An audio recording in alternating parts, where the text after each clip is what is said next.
What will be the equivalent resistance of this series combination? Suppose we have 6 resistors connected in series, then what will be the equivalent resistance of this series combination?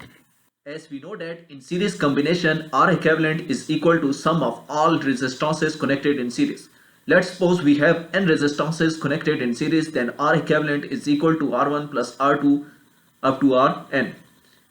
Here we have 6 resistors connected in series, then R equivalent will be R1 plus R2 plus R3 plus R4 plus R5 plus R6. R equivalent is equal to 20 plus 30 plus 40 plus 50 plus 60 plus 70. We just add them up and get the result.